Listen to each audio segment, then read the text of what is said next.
across all social media channels at Illest Podcast. Now let's start the show. I'm here with my esteemed colleague, Sam. How are you, Sam? I'm great. Thank you for having me. Everyone has heard what's happened, right? But if I was to kind of summarize it, we have an influential man who's in power, right? And this could be any man in any industry, at least the way that I see it. Sure. This is not just restricted to Hollywood. And what was frustrating for me as I'm seeing this thing pop up in the news cycle with new people coming forward was for every celebrity that came forward, there was someone who was without an identity and some other very like regular ass job who dealt with the exact same thing, right? Yep. So for me, it was not to discount the validity of any person coming forward, but I always have this desire to want to root for the person who doesn't get a chance to tell their story or have a chance to be taken seriously, right? Because obviously we get fired up about the celebrity. It's easy to say, when any person comes forward with any story, you're like, oh, I can't believe that Angelina Jolie had to deal with this. Right. Right. But what about Susie at the grocery store? The office aide who, happened to walk in at the wrong time. Yeah. Exactly. So I'm imagining you've had some time to think about this. What's been your high level summary so far? Or your feelings thus far? The overwhelming feeling, which isn't really a feeling, I guess, but I would call it numbness. I guess followed by anger, certainly anger at Harvey Weinstein and certainly anger at all of the powerful men who have ever abused their positions of power. But more angry that people are so shocked. Really? Yeah. Like, of course he was doing this. This is like the system that everything it falls under. You know, any man can do this. I'm not saying that any man does do this or any man will do this. Certainly not. There are men who have integrity. And there are also many men who do this. I mean, this is like, of course. And every time I hear, I was so shocked. I'm so shocked that this man who has everything could be. It's like, why are you so shocked? If you're shocked, you're not paying attention. If you're shocked, you're not listening to the women in your life who are telling you their experiences. Right. That's what makes me angry. That makes sense. There was something for me that I had to kind of like reevaluate my, dare I say, privilege. And it came out when Nelly, did you hear about Nelly's rape accusations? No. Do you remember Nelly? Yeah, of course. Okay, so Nelly is on tour with like this massive country act. I think Florida Georgia line. Okay. And Nelly's on the bill with Florida Georgia line, right? So a couple months ago, a young woman came forward saying that she was raped on Nelly's tour bus. And a lot of people who I know were like, there's no way that Nelly would do that. This idea that Nelly can have any woman he wants, and why would he need to rape someone? Right. Exactly. So why the way you said it is exactly it. Right. Why would this person need to do that? And it was interesting because Bill Maher had made a joke about that as well. Like he could have cleaned himself. He could have had anyone he wanted if he was like, a nice guy, clean himself up, whatever. But it's a crazy idea to me because a lot of people feel that. A lot of people are like, why would this person need to do that? Right. And that's like a crazy idea, right? Well, no. It comes from an ignorance of what rape and sexual abuse and sexual harassment often is.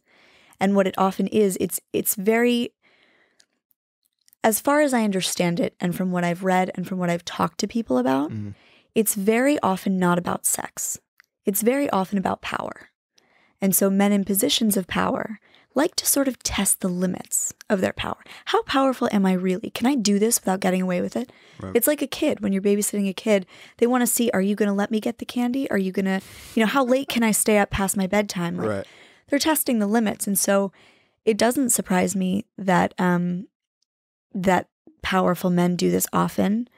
And it also doesn't surprise me that there's confusion in our society about why that happens. You know, why is a man who's powerful more likely, and you know, men are by nature more generally, in generally more physically powerful than women, simply because of size. Right.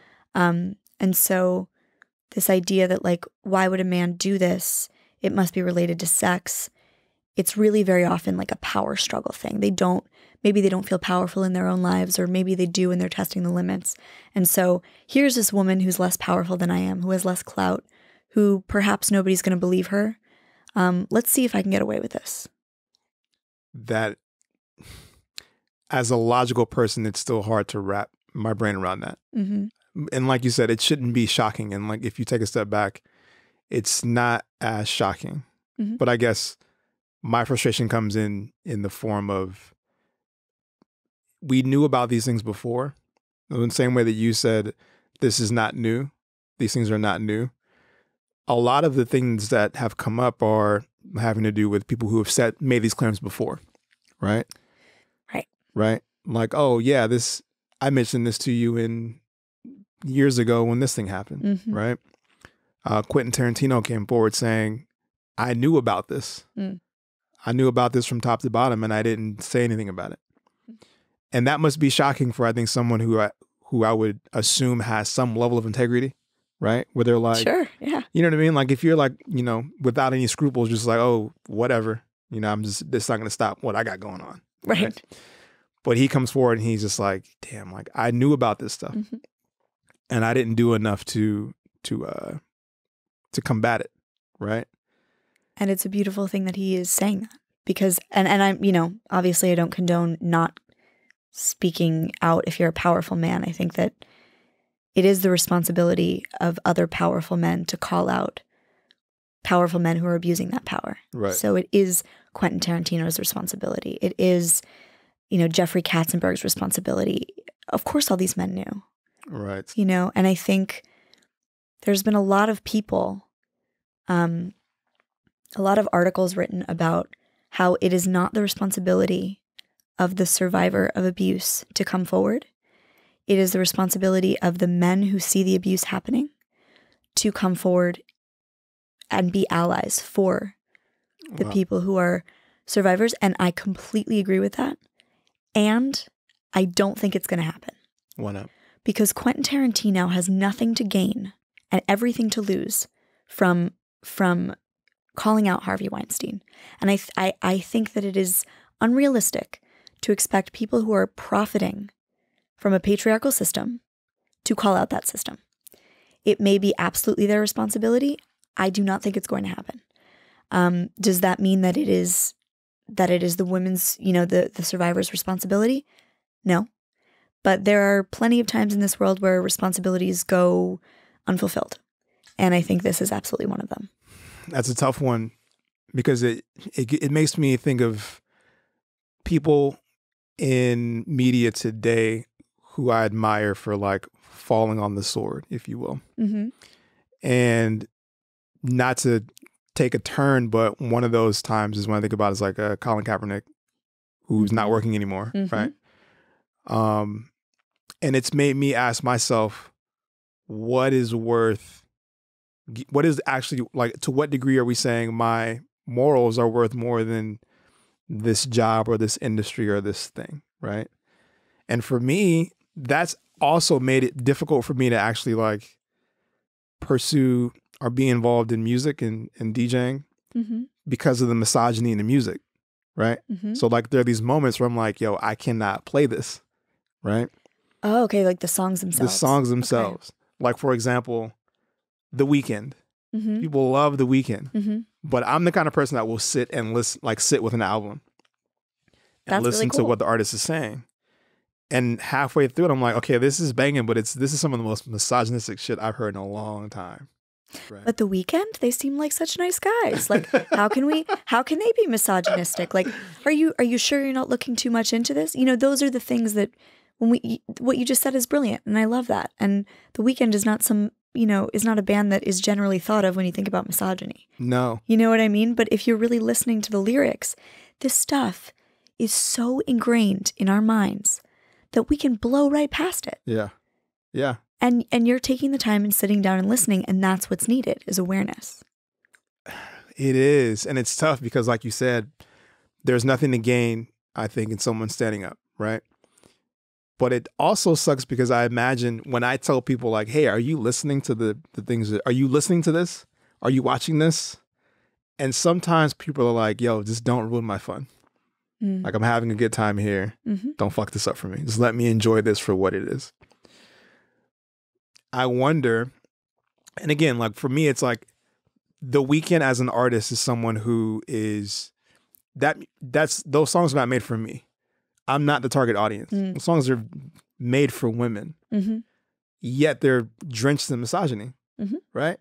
So, and I'm not here to point fingers at anyone, but it's just, when I think about the responsibilities that I have as a man, right, to stand up for things and to kind of say like, hey, hold up, that's not right. Or, you know what, I'm not going to promote this because I think it devalues women or it sends the wrong message.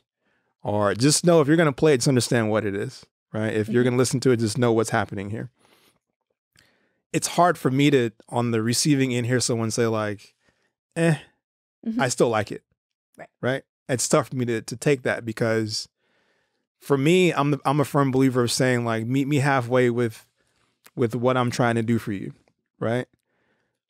And it's a slippery slope for me because I think about as a man, my responsibility to take care of a woman in that regard, right?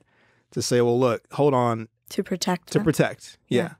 For me, it's to protect anyone who can't protect, who I won't say can't, but may have a harder time protecting themselves in whatever because of oppression for whatever reason. Yeah. If they're an innocent child or an elderly person, whatever that circumstance is, I'm like, wait a minute, hold on. I have to do something because it's my responsibility to make sure, because they can't for whatever reason, right? It's tough for me, though, to defend things, whatever they may be, at the same time, where the person on the other end doesn't want to be defended, right? Yeah. Like, that's a hard pill for me to swallow at certain times. Sure. I think going back to the first thing of like that, you know, don't ruin my fun idea, to me, I can make a direct correlation between that and denial, right? So like, there are people who just don't want to see what there is to see. Right.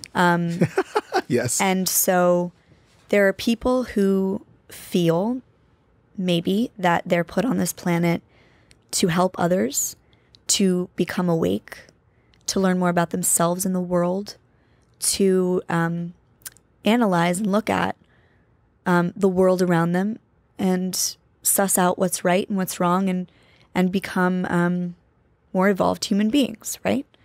And then there are people who look around the world and see what they can get from it. And then there are mixtures of those people, you know? And I don't think that we can necessarily blame those who are steeped in denial, who just don't want to hear it. Because everything, including denial, is a defense mechanism, right? So there's an aspect of what you're saying that threatens them.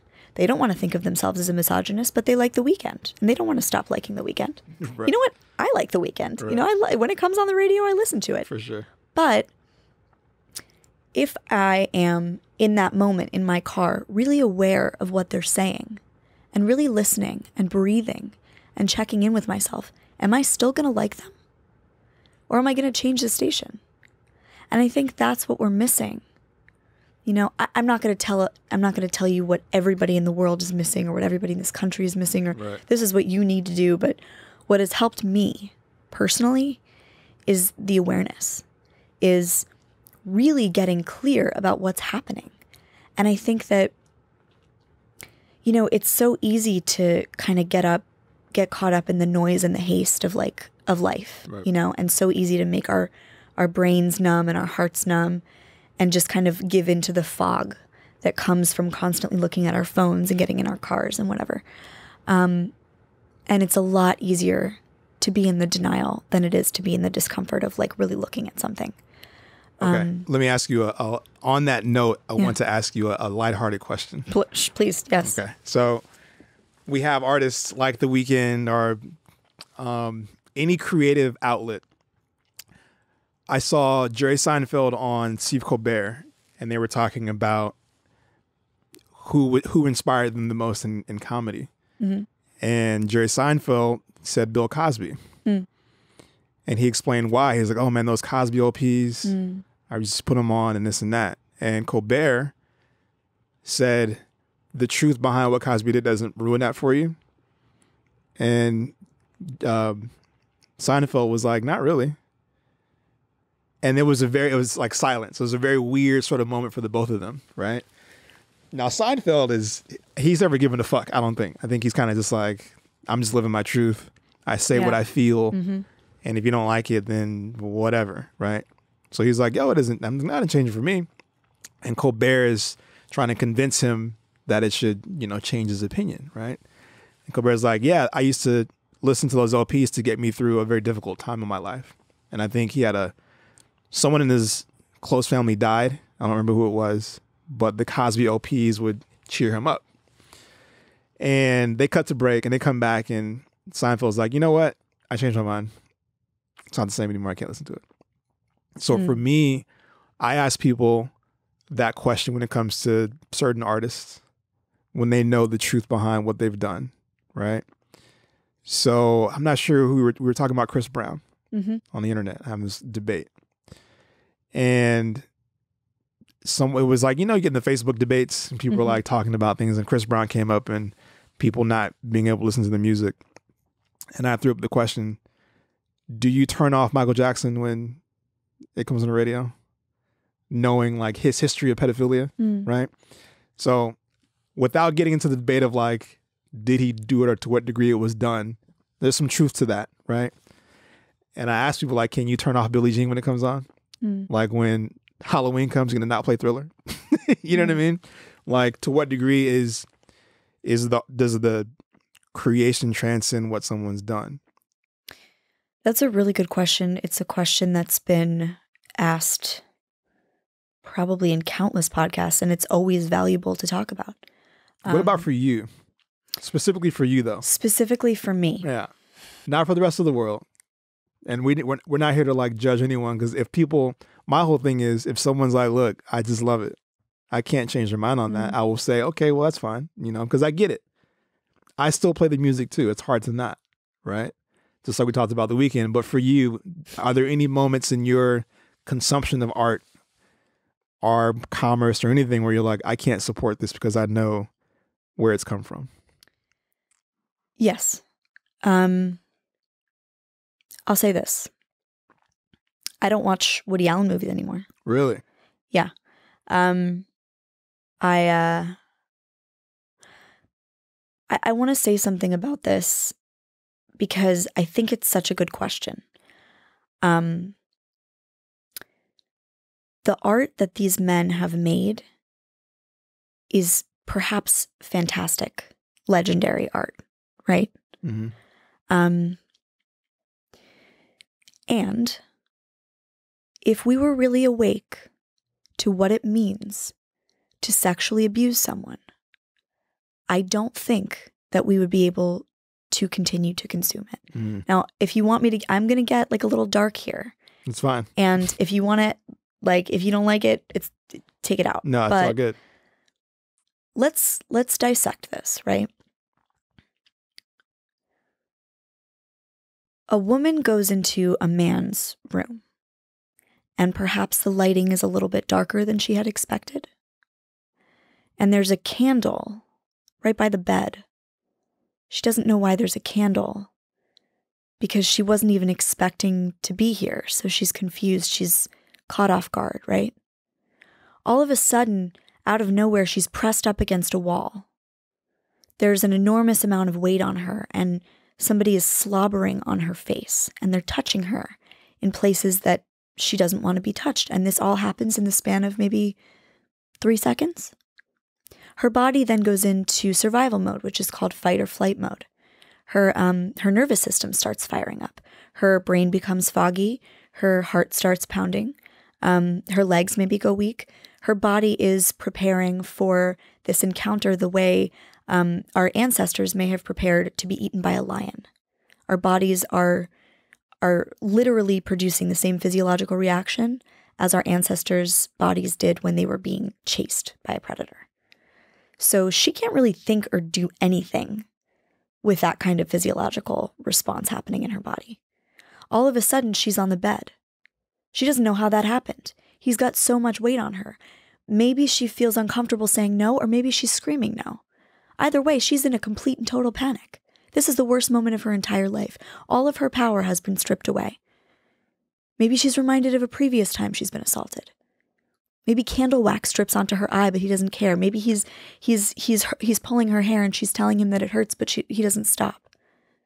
These are the realities of being sexually assaulted. And then, of course, the very, I'm not going to go into graphic descriptions, but we all know what happens. Right. And can we imagine that? And can we breathe into that? Because it's very easy to just put the label of sexual assault onto this whole Harvey Weinstein thing. But let's think about it in a sensory way. You're being stripped of your power. What is being done to you is a diabolically evil thing. And I think that, because we put it under this sexual assault thing, that's the way that the New York Times describes it, and that's the way that we describe it when we're trying to be PC. No, you're being destroyed. That is what Harvey Weinstein has been doing to these women, is taking apart their hearts and their souls. And again, I'm not going to speak for them. I'm not in their position. Maybe they didn't feel the same way about their sexual assault as I and the women that I've spoken to have. But I've spoken to so many women, and that kind of thing absolutely destroys them. And sometimes they recover, and sometimes their heart is mended, and sometimes it's not.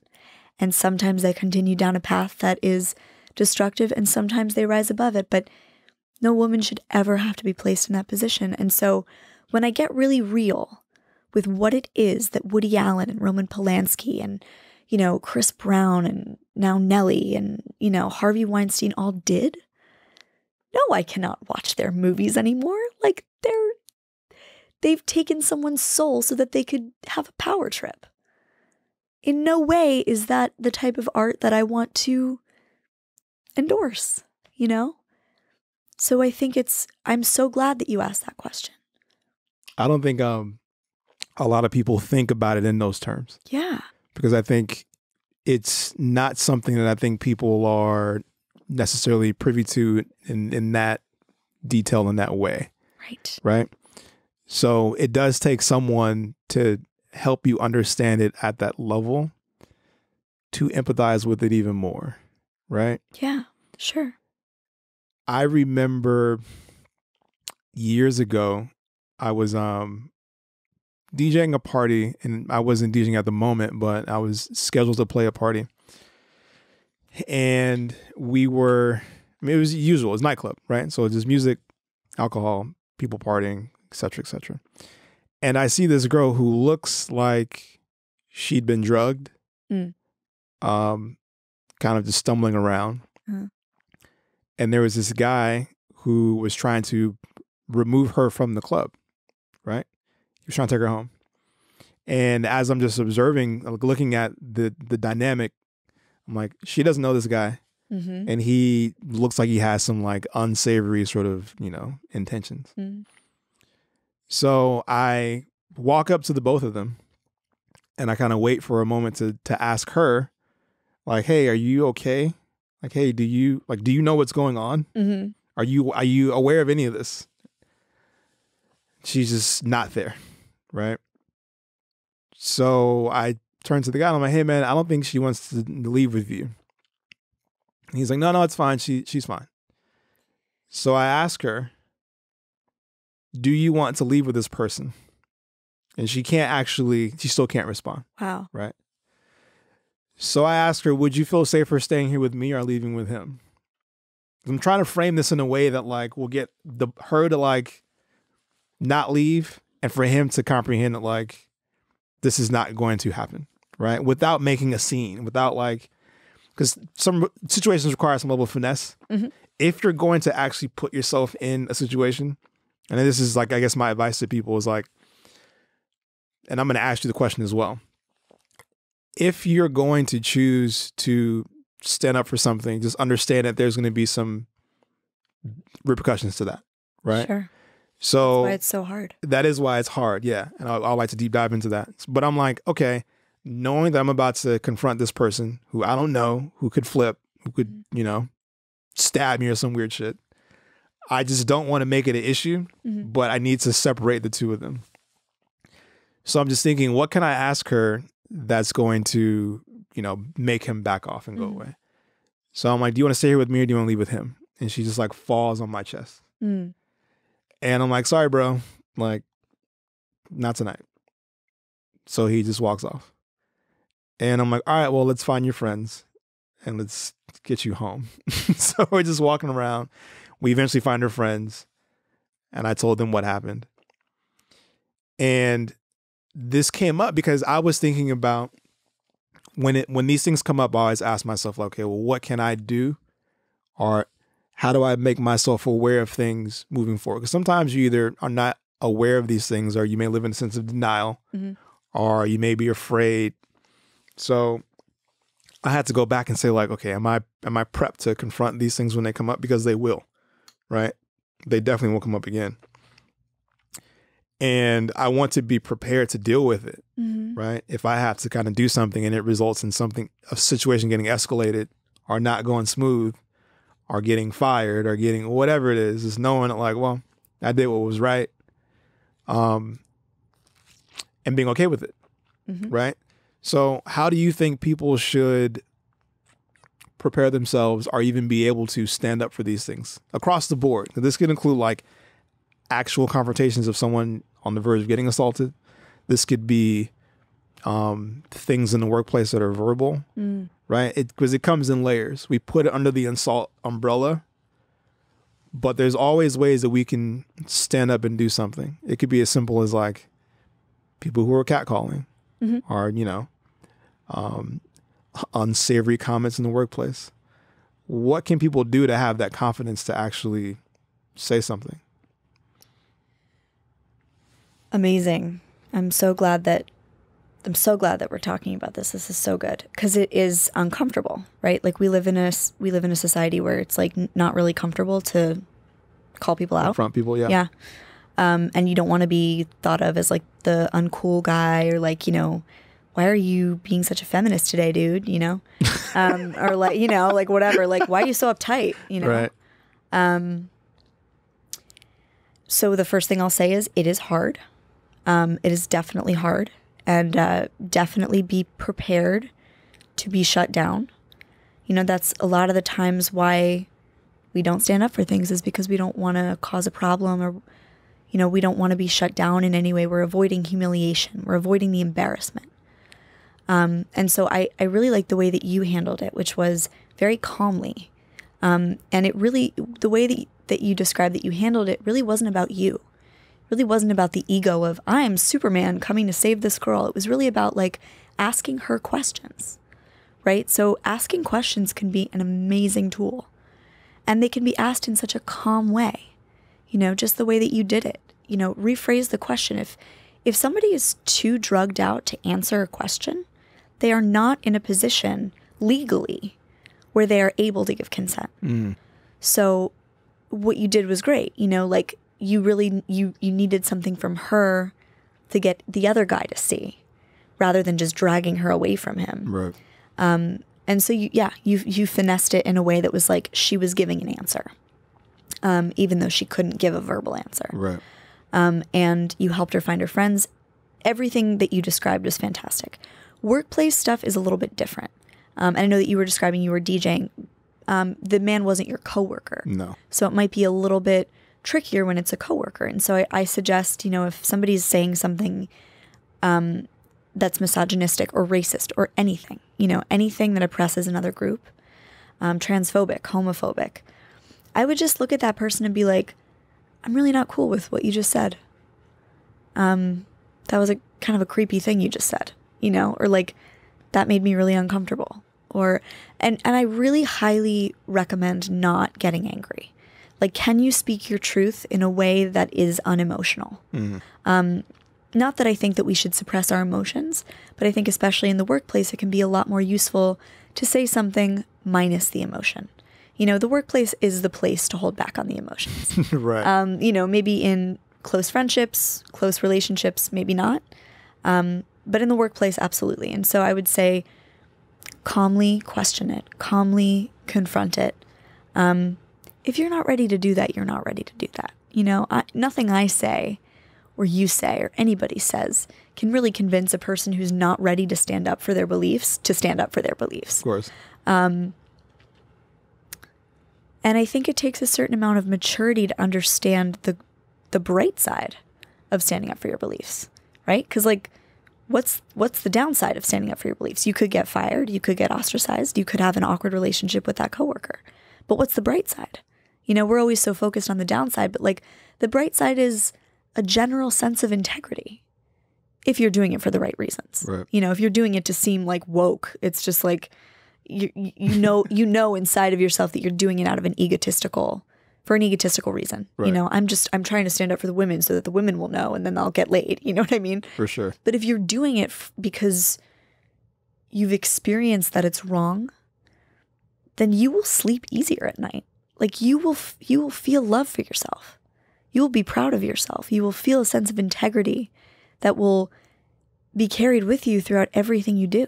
Like that's the upside. Right. You know? Yeah, for sure. For sure. I'm going to ask you a separate question. Mm-hmm.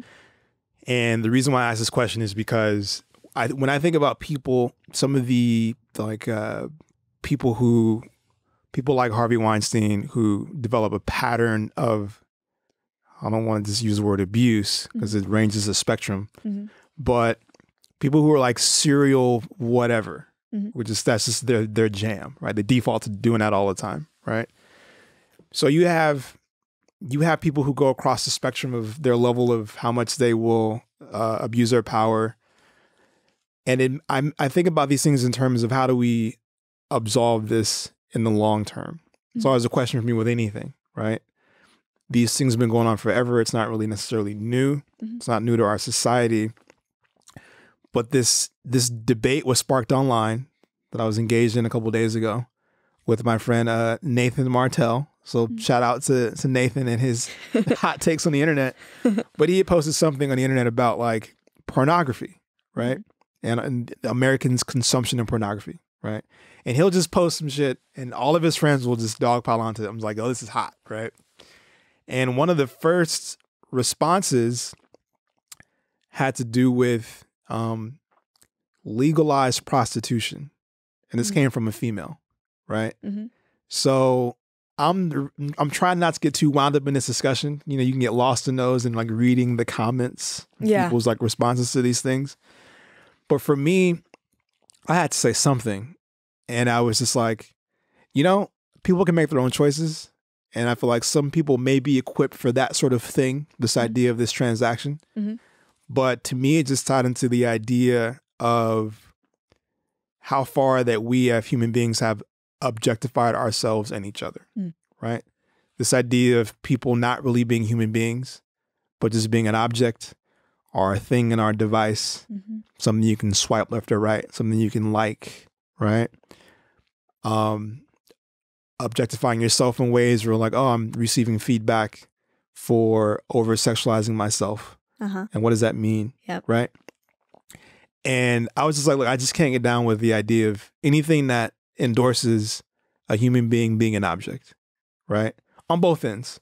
Because for me, when I think about it, it's like, not that this is like an anecdote for these problems, but when I look at some of the comments that people make, like, what was that girl's name? Donna Karen came out and she was talking about like the way women dress. Did you catch her comments? No. Okay, I'm going to read it real quick. Please, yeah. Okay. How do we display ourselves? How do we present ourselves as women? What are we asking? Are we asking for it, you know, by presenting all the sensuality and all the sexuality? And I thought about that, right? I had to stop and really think what she was saying. Is that it's at first it's like, well, fuck you, right? Like no one asked for any of this shit. No one asked to get raped, right? But then I stopped and thought, and this is a false equivalency, but I'm gonna make it anyway. Okay. Okay. This is not an endorsement, but this is my thought process. Okay. When gang culture was big in Los Angeles, I couldn't go to certain places wearing red or blue. Mm. I was literally asking for it. This is not the same thing, right? Right. But I stopped and thought about it. I stopped and thought like, well, shit, you know, How were you aware of where to wear red and where to wear blue? Like how did you know? Based upon experience. So you had been to a place before and maybe you'd worn the wrong color? Or someone had told me. Someone had told you? Or it was like folklore, like if you go down this street wearing that color, someone will confront you. Okay. And it may cost you your life. Have you ever had an experience like that? Obviously, it didn't cost you your life. But have you ever been you've felt like somebody was aggressive towards you because you were wearing the wrong color? Most definitely. Yeah. Okay. On multiple occasions. Cool. Okay. Yeah. So I mean, that's not cool, but interesting. Right. No, it is interesting, right? Because it's not really a thing nowadays. But there was a point in time where that was the thing, right? Sure. So I'm like, well, I'm going to make a choice to put on this red hat today, knowing that it may, result in a confrontation. But I don't want to be constricted. I don't want to have someone tell me how to do this or what to do. Just like I want to wear what I want to wear. And I had to deal with it, right? I didn't die, thank God, right? But it could have resulted in me losing my life. And for me, thinking about it for myself, I had to say, well, I like wearing what I want to wear. At what cost is it worth? It was like, you know what? This is not worth it anymore. I'm gonna go ahead and put this red hat down. Or I'm not gonna go there dressed that way, right? And again, this is not the same thing, but for me, when I think about it, when I look at the whole spectrum of these things, I look at it and I ask these questions. Questions I ask are like, when I see our society perpetuating these things and endorsing them across the board, where we have women who are hypersexualized and objectified for financial gain to endorse products, right? Like, what does that do to men and women, right? How does that make us view the world and each other? And it makes me even like sick of like capitalism in a way, because I'm like, damn, I can't sell a product on its own merit. I gotta like sexualize it, right? I will tell, if it were up to me, I'd tell a man, like, just because she's dressed that way doesn't mean she asked for it. But I'd also tell my daughter to be mindful of the way she presents herself in certain situations, right? And for me, it's like, I'm not going to remove blame from anyone in any way, shape, or form. And this doesn't mean that like more weight doesn't rest on the person who is assaulting someone, obviously, right? But when I ask myself, like, if I have a daughter, that's the thing. And I don't want to restrict her. She makes her own choices, right? You do what you want to do, but just understand that, like, I don't trust these guys. So like, hey, where are you going tonight? Dress like that. Just understand that, like, some people are not for you. They don't have your best interest at heart, right? So it made me ask that question. And it's a shitty question to ask on both ends. And I'm not advocating for what Donna Karen had to say. But when I stopped and had to unpack it a bit to say, like, well, shit, it's not the same thing that I almost got killed by some dumbass gang member who didn't like my hat, right? Not the same thing. I mean, I think maybe it is. Is it? Yeah. I mean, sure. What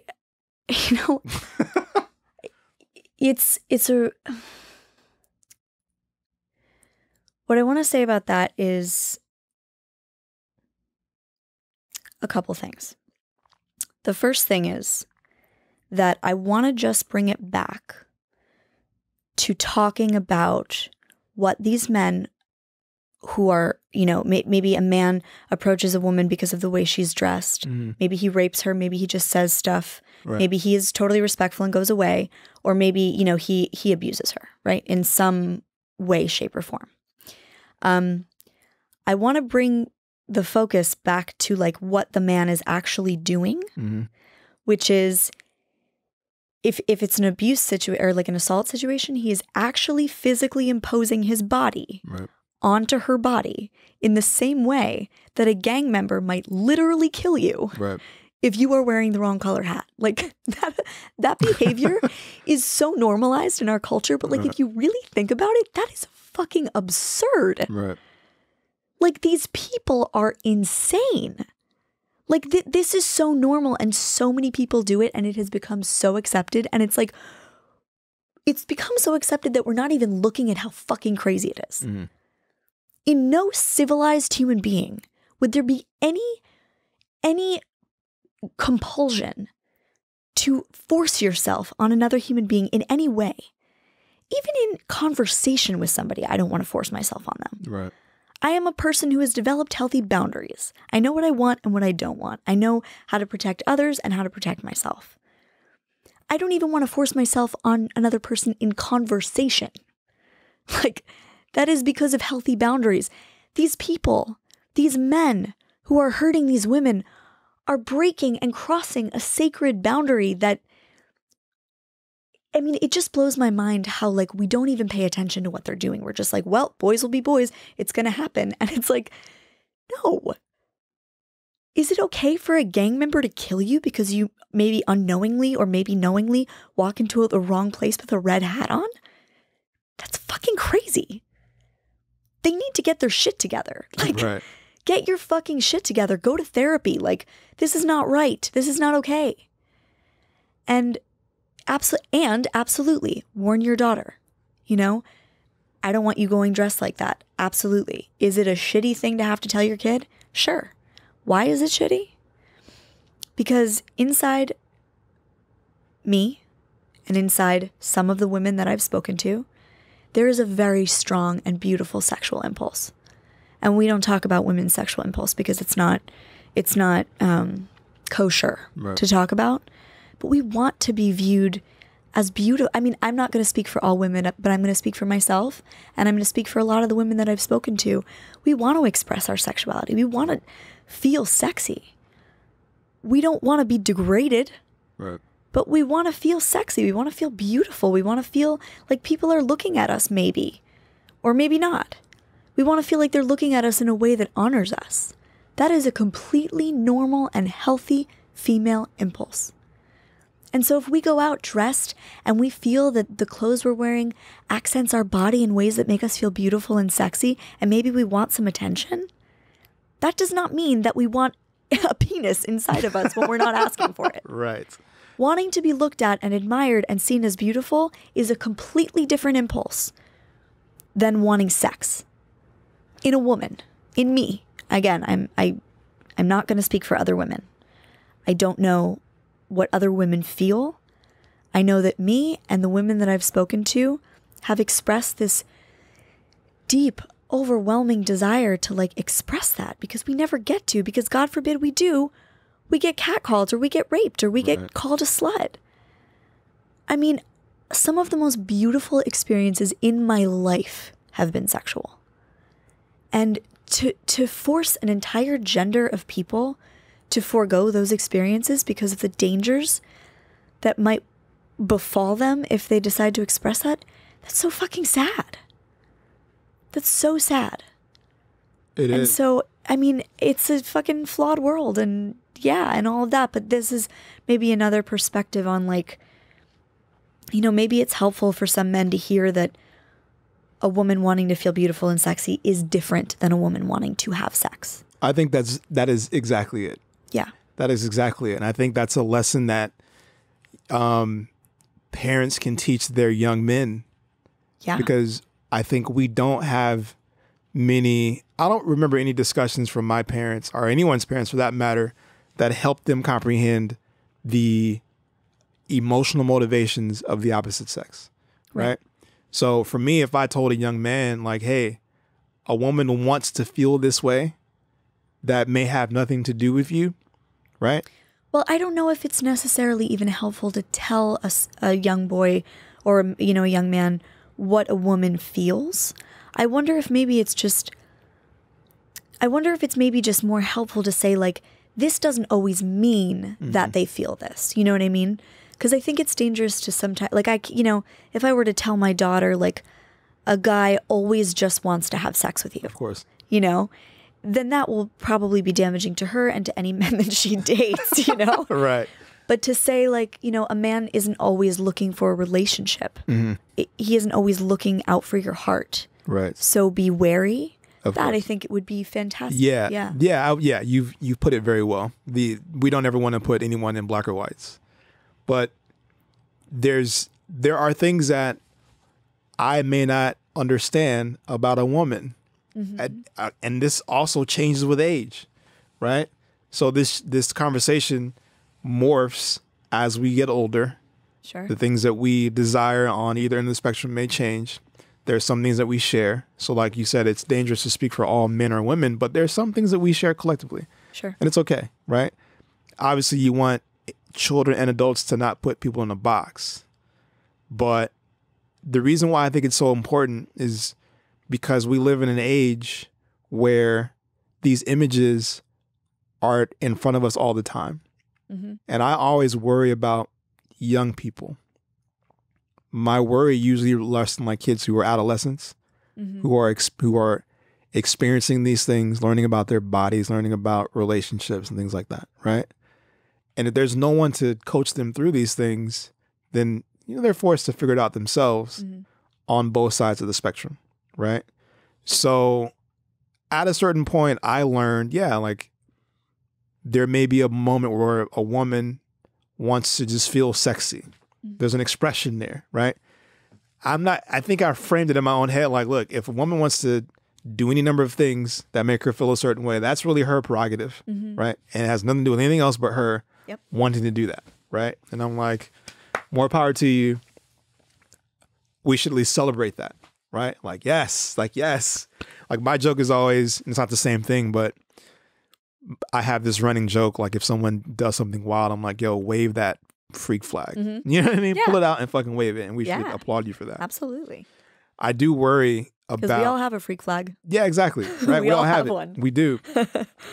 I guess I do worry about a situation where we combine a device where we can take photos and a young person who doesn't know that some of this shit is forever once it's on the internet, right? And we have these things that are built to make us addicted to them, and we receive feedback from them that we may not get in real life when we're seeking validation.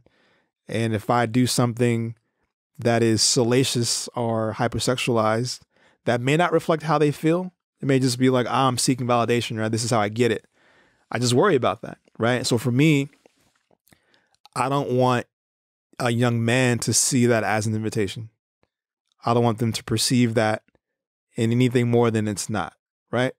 Because people can like... That's a great point. And it kind of ties back into the prostitution thing of like a woman is trading her sexual sovereignty for money or for validation, right? And that is absolutely something that happens. And sometimes an expression of a woman's sexuality is that, is I'm literally just trading one thing for another. And it's not an expression of sacred sexuality, right? Right. So what we have to look at then is how are we treating the women in our lives? And how are we taking care of each other? And how are we taking care of ourselves? That is something that I think, that's a societal issue at its core. You know what I mean? For sure. So yeah, absolutely. I mean, I'm worried about that stuff too. You can express yourself all you want sacredly, but then somebody interprets it wrong and you can't get a corporate job, when you come. But then also, a woman posts something online and then a man sees it as an invitation. Absolutely. All of these things are possible. And I think they're all symptoms of the way that we are sexually sick in this society. Facts. We are puritanical. And wait, what does that word mean? It means, talking about sex sort of makes us uncomfortable and we don't want to talk about female pleasure or even really male pleasure. Or like, if you're talking about sex, that's gross. Right. Or like, it's too intimate and stuff like that. Like that kind of shying away from it, that instinctual, like the way you'd see a spider, you're like, Right, okay. That's what I mean by puritanical.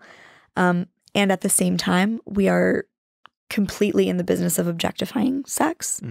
So what that is there's two sides of the spectrum and there's no in between. And the in between is where the intimacy of sex lies. And that's the scary shit. That's the shit we don't want to talk about. Right. That's the shit we don't want to deal with. Because it's scary when you're making love to somebody and you're looking in their eyes and they are fucking seeing you. That's terrifying. And we don't want to deal with that. We have our cell phones and our jobs and our cars and our, our stuff. Our stuff. Yeah. We don't want to deal with heart to heart. I don't want to deal with your heart and your spirit. I just want to get stuff and be cool and whatever. And that's the juice of life. Right. That's the fucking reason we're here. Like I played that game for so long.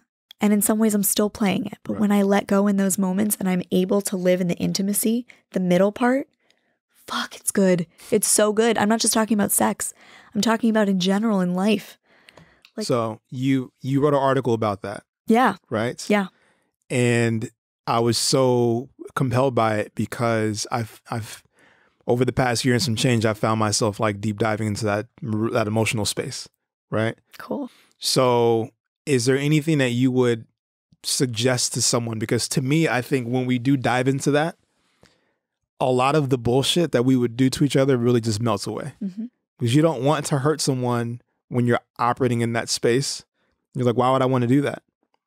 You only want the best for them and yourself. Right. When you're kind of like in that pool of the feels, for lack of a better phrase, right? Like, yo, I'm in it. And I just want to like show love to you or like whatever, however you want to describe it. When you're there, you don't want to do anything that hurts anyone. You only want the best for yourselves and each other and just for the world in general, right? But I can only say that I got there through a series of just like looking at myself and how I felt and having a level of awareness of my own feelings, like some sense of measurement. Like, oh, this happened and it made me feel good. So I can say that, oh, I can continue this way, right?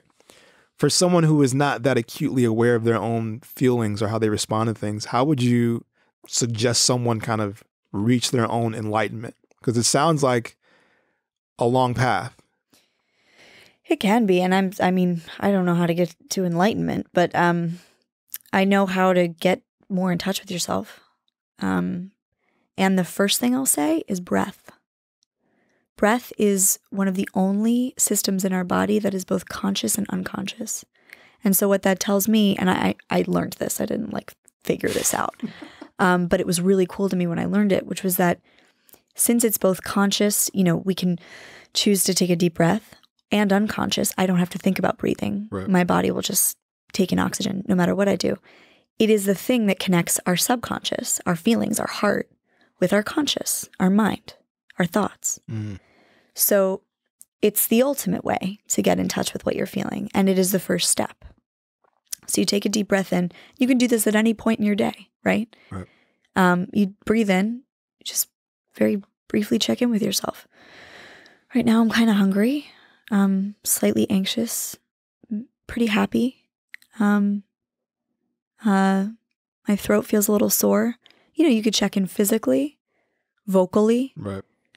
Emotionally, psychologically, spiritually, the five things. There are probably 1,000 other ways. Financially, you can check in anyway. But just starting to like pay attention to that, it's a very small thing. Maybe set an alarm for yourself every 2 hours to just check in. And it'll change your life. It will change your life because then you start to become less of an object to yourself and more of a person. Because we're really only objectifying other people because we're objectifying ourselves. Mm. Everything's a mirror. Right. As the new agey people say. I'm totally a new agey person, so I'm making fun of myself. For sure. But yeah. Breathe. Breathe. And, 12-step programs, right. Therapy, talk to friends, thousands of resources. That's deep. It's heavy too. It's real heavy. Yeah. For me, I think about it because I'm like, how do we solve these problems? And in my head, I'm not going to make the tasteful joke. I'll save it for another time. But like breathing will prevent you from doing a lot of stuff. Yeah.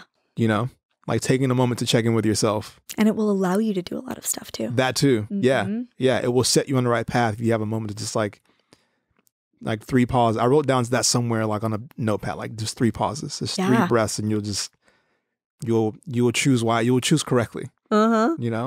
Because the hell would your life be like if you could just breathe consciously? Yeah, right, exactly. And it's funny too because when people start working, or if they begin a workout regimen, they can forget to breathe, right? Because they're just like the stress is there and they're just holding their breath and like, well, you need to breathe when you're doing this. You need to work. Well, because we're taught that heavy breathing is creepy, right? Heavy breathing is uncomfortable. That's part of the puritanical thing. And that's part of why when we exercise or when we're having sex or whatever, we don't let ourselves breathe because we don't want other people to hear us panting like we're creepy, right. you know? Right. But it's like, fucking breathe. Yeah. You're exercising. Facts. Well, do you have any, I think we're done. Unless you have any other gems you want to drop for the public. No, this was great. Check my notes real quick. Yeah. I'm curious about one more thing. Yeah. How did you feel about Lisa Bloom? Do you know Lisa Bloom?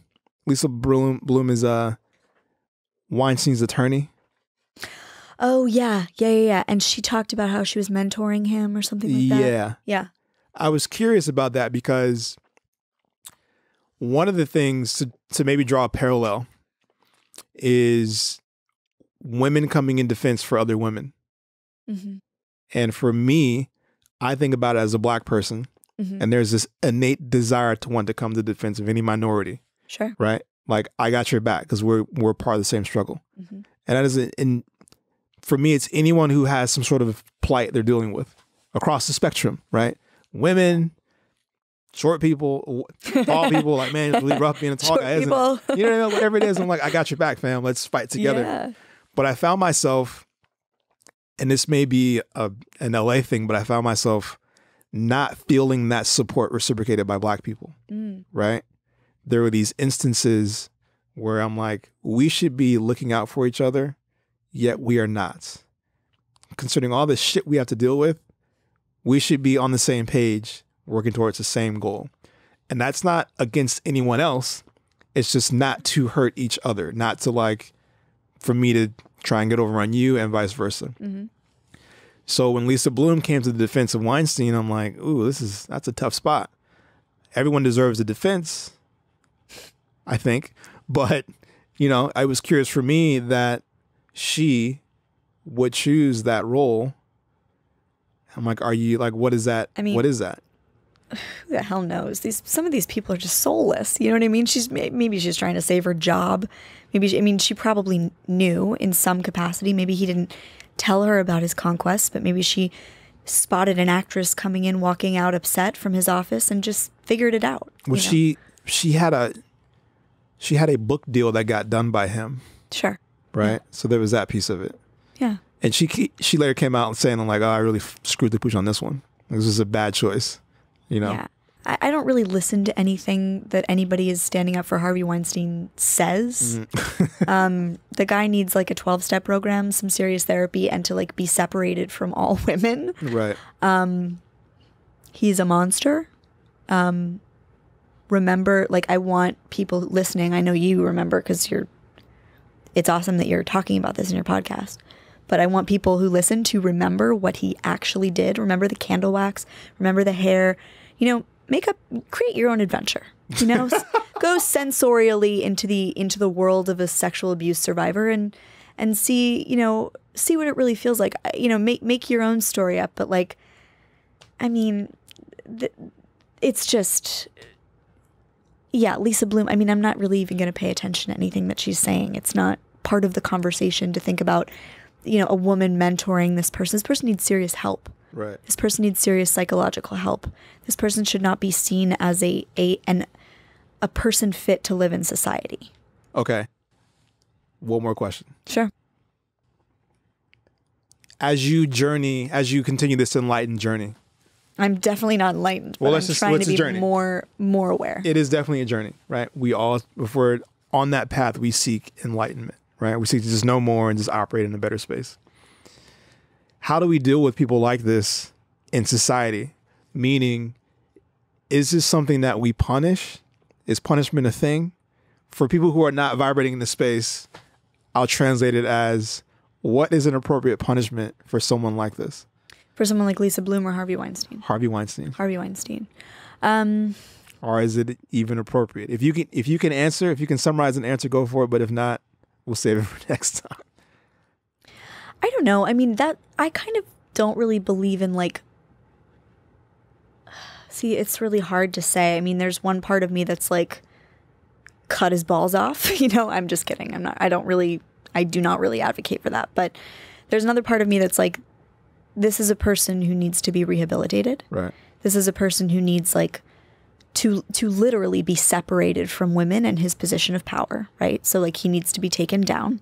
He needs to be maybe placed in a facility where he can be watched because, you know, if he's let out into the public, he may hurt another woman.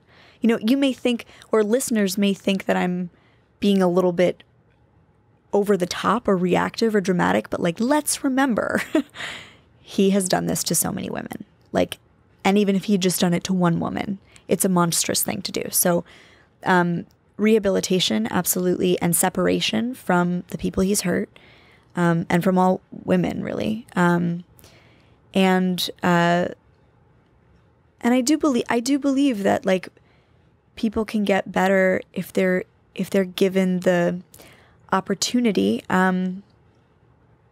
Yeah. I mean, I think I don't necessarily believe that I don't necessarily believe in the criminal justice system as it is right now anyway. So if it were my world, he would be sent to a place where they're taking care of him and watching him, and he no longer has any power and can't be around women. But that doesn't exist really in the world. So I don't know. That's very nice of you. Because I was dealing with my response to that. Yeah, what would your response be? I don't even want to say it, but I'm like, because this discussion comes up a lot too with my friends, right? Like, how do you deal with this? And I'm like, you know what? Fuck it. Raper's Island. Just fuck it. Just like Raper's Island. One island. Yes. You can rape each other. Fuck Go it. on I don't your care. own fucking island. Yeah. You guys can hang out, sodomize each other. Perfect. Be savages. Yeah. I don't give a fuck. You just can't hang out here. Yeah. We have a box for you to hang out in, away from society. Away from society. That's the main thing. And you know what? If that's prison, do I believe Harvey Weinstein deserves a prison sentence? You bet your ass I believe that Harvey Weinstein deserves a prison sentence. I'm being idealistic saying he should be rehabilitated, but yes, go to jail, Harvey Weinstein, for sure. No question. I know it's like that can be an unpopular statement to make. And I don't say it to just have a hot take, but it was hard for me to kind of like get that out of my head because I'm like, damn, dude, I knew, or at least I had a visual of what it meant to have someone like take away your most intimate thing, right? And it's always been hard for me to not see justice in the sense of like, oh, I'll just take the same thing back from you. We'll just call it even, right? Right. And as I began to kind of like take a step back and like, yo, that's just not really, you're not really vibrating at your highest, your best. Right. Like, I know, man, but still, it's hard. It's hard for me to get past that. You know what I mean? It's hard for me to kind of get out of that space. Yeah. So until I have a better solution, I'm going to propose jail, prison, Raper's Island. Raper's Island. Raper's Island. Hey, Barbados is empty. You know what I mean? Fuck it. We'll put maybe Atlantis will rise up again. You know what I mean? Go there. Perfect place for them. Parachute them off a little plane. You hang out. Some snacks. 90 days of rations. Yeah, that's great. Good luck. After that, they can start eating each other. There it is. Do you want people to find you on the internet if they hear this? Please, yes. I also wanted to mention, if you don't know of any resources, you know, there are hundreds of thousands of resources on the internet and in the world for survivors of sexual abuse and assaults. And if you can't find any, contact me. My Instagram handle is @Samantha Colicchio. The last name is Colicchio. And I will hook you up with any one of many resources. The one thing I will say is that the one resource that matters the most, and the one resource that will ensure that those other resources are actually properly utilized, is your intuition. So I encourage all women to cultivate that and cultivate trust in themselves when they know that something is wrong, to know and believe themselves when they know, when there's something inside of them that's saying there's something wrong. So yeah, any questions or comments or whatever, you can totally message me on Instagram. Thank you for that. Yeah. I hope there's some value for the listeners. We drop some value bombs. Value bombs. Dope. That's it.